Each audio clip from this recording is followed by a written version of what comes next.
Kamusta ka at welcome sa Grow in Christ. Para mas lumalim pa ang faith mo kay Lord, mag-subscribe ka na para updated ka sa mga bagong videos dito sa channel na ito. Ngayon, sasagutin natin ang malinaw na tanong, sino si Jesus?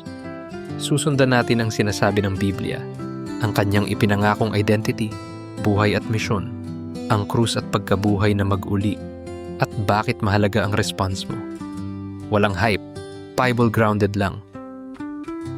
Si Jesus ang ipinangakong Mesiyas, ang matagal nang hinihintay na tagapagligtas na hari.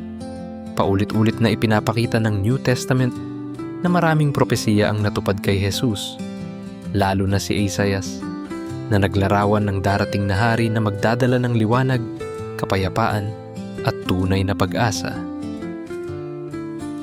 Si Jesus ay Diyos na anak na naging tunay na tao.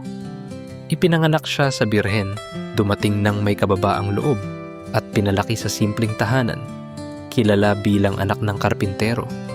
Sa kanya, hindi malayong Diyos, kundi Diyos na lumapit para ipakita ang biyaya at katotohanan. Si Jesus ay nagturo na may kakaibang awtoridad at isinabuhay niya ang kanyang itinuro. Tinawag niya tayo sa pagsisisi at pananampalataya, hindi sa forma ng relihiyon. Ang mensahe niya ay tumatama sa kasalanan, umaaliw sa wasak, at nag-aanyaya sa kaharian ng Diyos. Si Jesus ang inosenteng tagapagligtas na naghihirap para sa may kasalanan. Wala siyang kasalanan, pero siya ang pinarusahan na parang siya ang nagkasala. Kusang loob siyang sumunod sa Ama hanggang kamatayan, bilang kapalit natin para tayo ay mapatawad, malinis at maibalik sa Diyos. Nabuhay na mag-uli si Jesus at hindi na siya mamamatay muli. Ang resurrection ay malinaw na oo ng Diyos kay Jesus. Tanggap ang kanyang sakripisyo, tunay ang tagumpay at matibay ang pangako. Dahil buhay siya, hindi haka-haka ang pag-asa natin. Si Jesus lang ang tanging tagapagligtas na ibinigay ng Diyos. Hindi ito nakakamit sa good works, tradisyon, o sincere lang.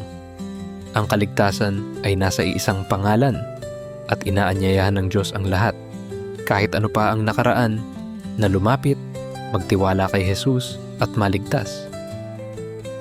Kapag alam mo kung sino si Jesus, may kailangan kang tugon, sumunod sa kanya. Ang tunay na pananampalataya ay pagtalikod sa kasalanan, pagtitiwala kay Jesus, at araw-araw na paglakad kasama niya. Hindi lang siya advice. Siya ang nagbibigay ng bagong buhay at bagong direksyon. Salamat sa iyong panonood at kita tayo muli sa susunod na video dito sa Grow in Christ. God bless.